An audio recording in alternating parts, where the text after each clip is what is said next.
Ya, untuk analisis data menggunakan Smart PLS, yang pertama kita lakukan adalah persiapan datanya terlebih dahulu. Jadi nanti bisa dibuka file yang ini, klien 0907 data hasil Smart PLS. Nah, ini nanti dibuka.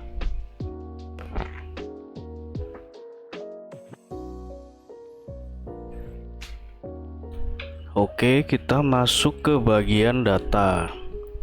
Nah, ini adalah data yang akan kita gunakan untuk analisis di Smart PLS. Jadi data ini nanti kita rubah dulu formatnya ke dalam format CSV.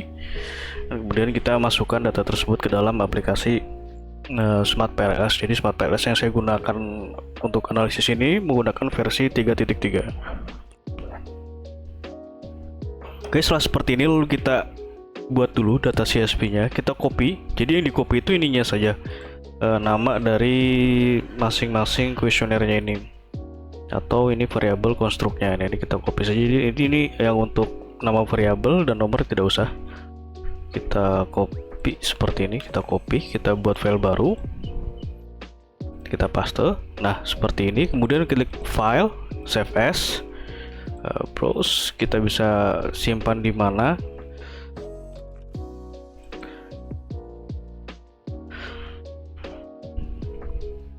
Nah, kita bisa simpan di sini. Kemudian kita beri nama, contoh misal seperti ini. Kemudian untuk save as type-nya, ini kita klik, kita rubah ke format CSV. Nah, seperti ini. Nah, ini saya sudah buat untuk data CSV-nya. Jadi nanti bisa gunakan data yang ini saja. Oke, seperti itu untuk membuat file CSV-nya. Ini kita close saja karena tadi sudah dibuat. Oke, setelah CSV-nya terbuat, kita buka aplikasi Smart PLS-nya.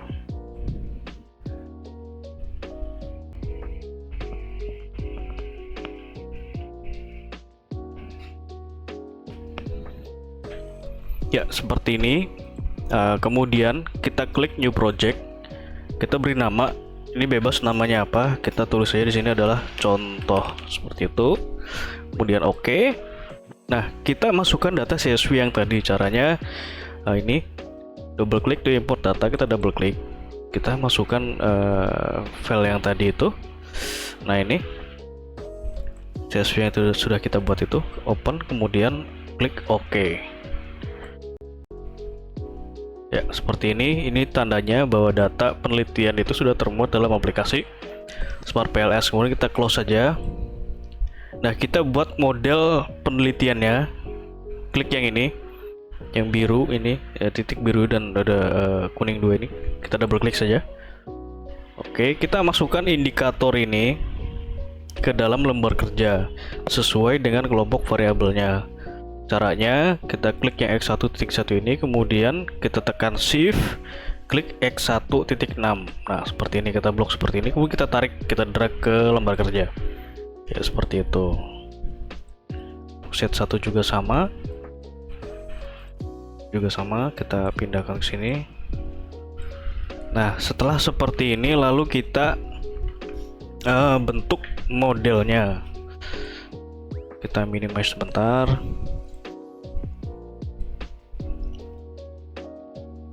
Nah, seperti ini.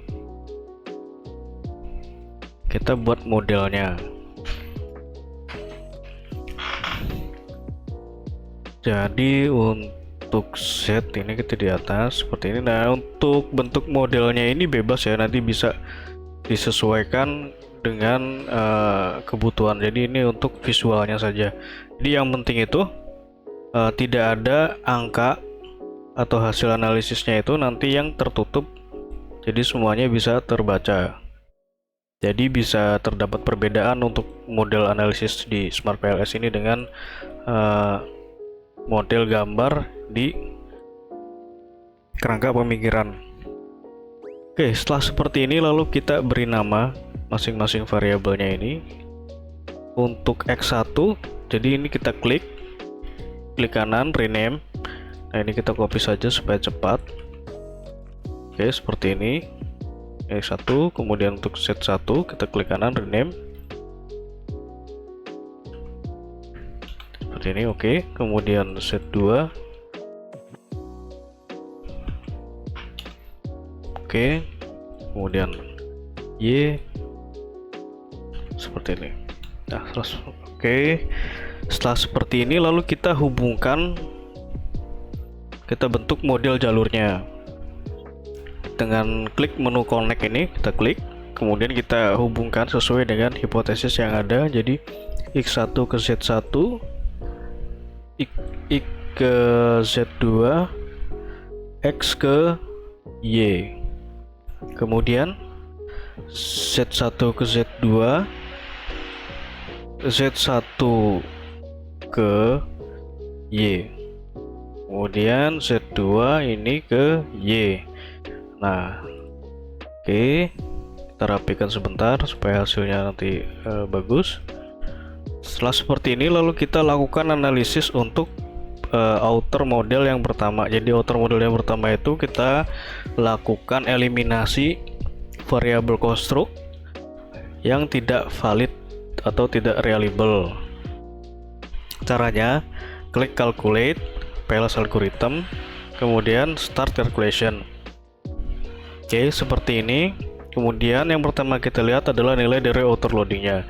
Nah, outer loading ini untuk kriterianya itu di atas 0,5 sampai dengan 0,7 itu adalah rentang dari toleransi. Di atas 0,7 adalah nilai outer loading yang baik, ya, seperti itu. Jadi kalau misalkan masih 0,5 ini sebenarnya tidak apa-apa gitu.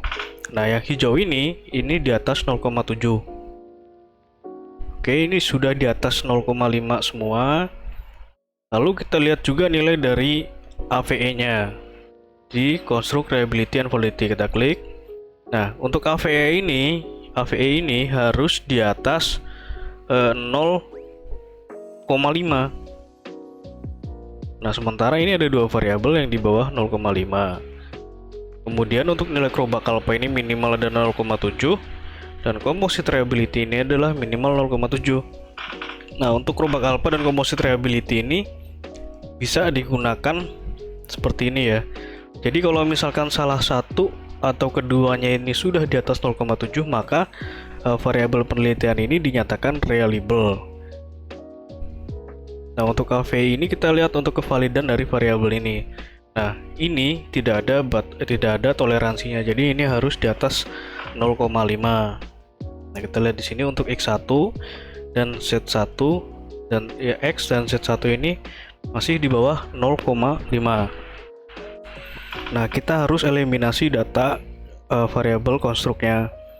Nah, kita kembali ke sini, ke model penelitian ini. Nah, ini nanti kita eliminasi.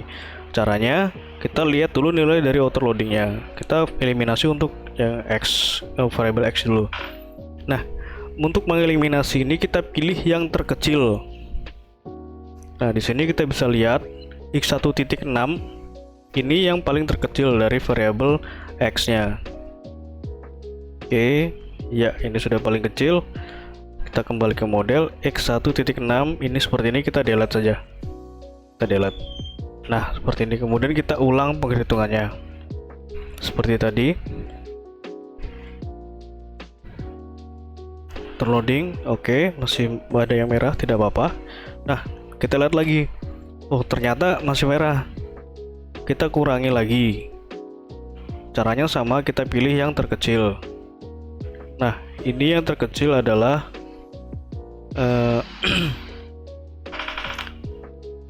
oh sorry, kita lihat dulu yang ini ya, yang lainnya dulu. Nah, Z1.5 kita hapus dulu, Z1.5 seperti ini, kita ulang lagi.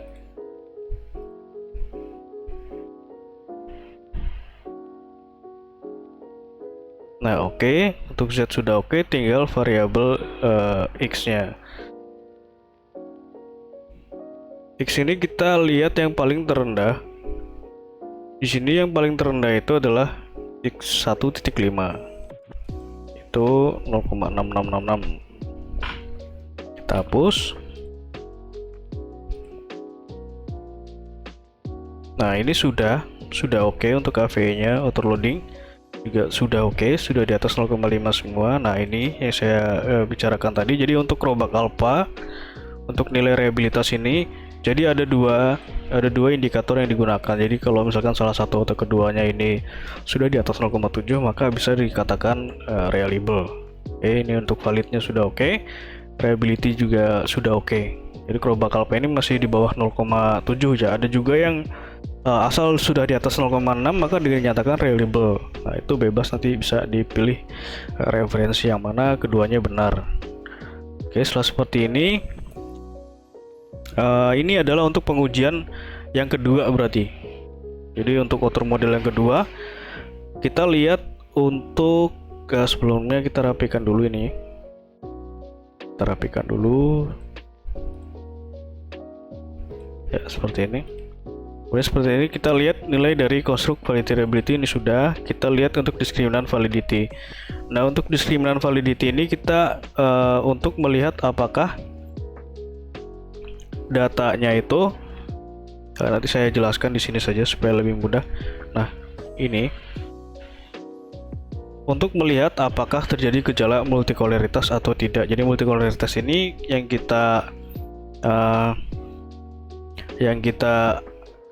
hitung adalah caranya seperti ini. Jadi kita contoh di variabel ini saja supaya lebih mudah ya. Untuk set 1, jadi set 1 ini harus lebih besar ke nilainya sendiri ke set 1 ini. Nah, caranya set 1 ke set 1 nilainya 0,738. Ini dibandingkan dengan set 1 ke Y 0,491, set 1 ke X 0,531. Nah, ini lebih besar ke variabelnya dia sendiri, maka ini tidak terjadi gejala multikoleritas. Nah, yang terjadi gejala multikoleritas itu misalkan nilai set 1 ke X ini ternyata lebih besar dari set 1 ke set 1, maka itu terjadi gejala multikoleritas. Kemudian setelah itu kita lihat pengujian untuk inner modelnya. Untuk inner model ini kita lihat dari nilai VIF. Nah, VIF itu diperoleh di sini, collinearity statistik. Nah, VIF kita lihat di inner VIF. Nah, seperti ini. Nah, untuk inner VIF ini juga nilai batasnya itu adalah di bawah 5. Nah, ini sudah di bawah 5 semua, aman. Kemudian kita lihat nilai dari R-square-nya. Nah, R-square ini untuk menunjukkan seberapa besar pengaruh variabel penelitian itu terhadap variabel Y-nya. Nah, untuk interpretasinya nanti bisa dilihat di sini. Jadi untuk R-square ini sama membacanya seperti R-square yang ada di regresi perganda.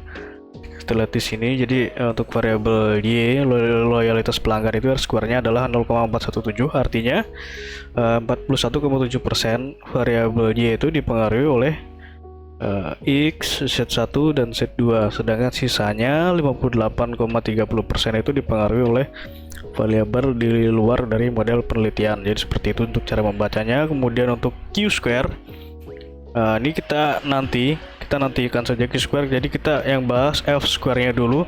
Jadi F ini, jadi untuk mengetahui pengaruhnya ini secara parsial.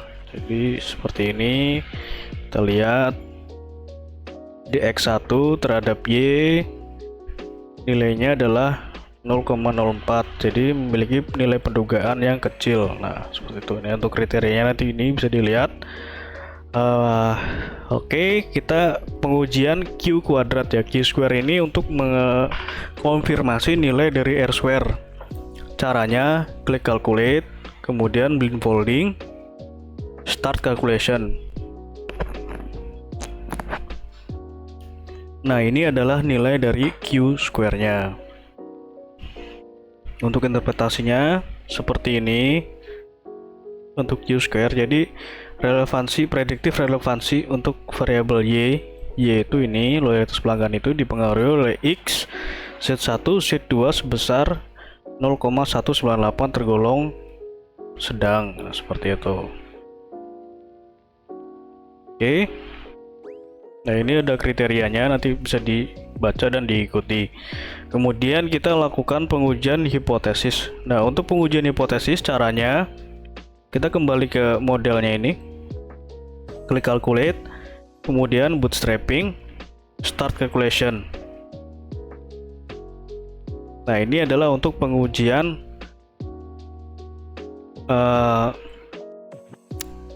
hipotesisnya ya. Jadi untuk pengujian hipotesis ini, karena ini menggunakan metode bootstrapping, jadi nilai dari p-value, original sample, dan keseluruhannya ini maka akan berubah.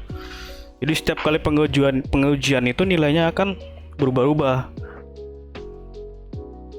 Seperti itu.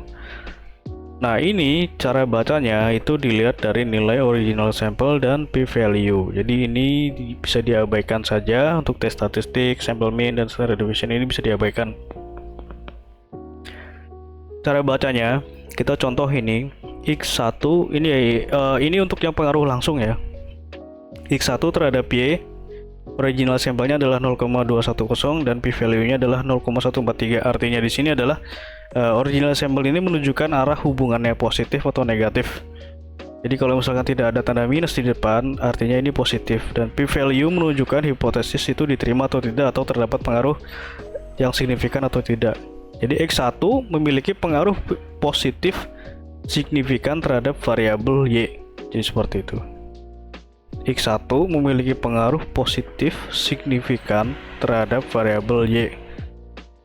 Begitu untuk cara bacanya. Kemudian untuk yang pengaruh tidak langsung ya, atau variabel mediasinya, kita klik ini specific indirect effect. Nah, seperti ini. Jadi specific indirect effect ini kita bisa lihat bagaimana Z1 dan Z2 ini memediasi hubungan antara X dan Y. Nah, kita lihat di sini, kita contoh yang ini. X1 terhadap Y yang dimediasi oleh Z1, nilai original sampelnya adalah 0,131 dan p-value-nya 0,101. Artinya ini dia lebih besar dari 0,05. Maka variabel Z1 ini memiliki memediasi hubungan antara X dan Y ini positif namun tidak signifikan. Nah, berbeda dengan yang ini. Jadi X1, Z2, dan Y. Di X1 terhadap Y yang dimediasi oleh Z2 ini berpengaruh positif signifikan. Nah, seperti itu untuk cara bacanya. Kemudian hasil analisis ini nanti bisa di save ke dalam format Excel. Caranya klik ini, export to Excel, start export. Nah, kemudian kita bisa save di sini sesuai dengan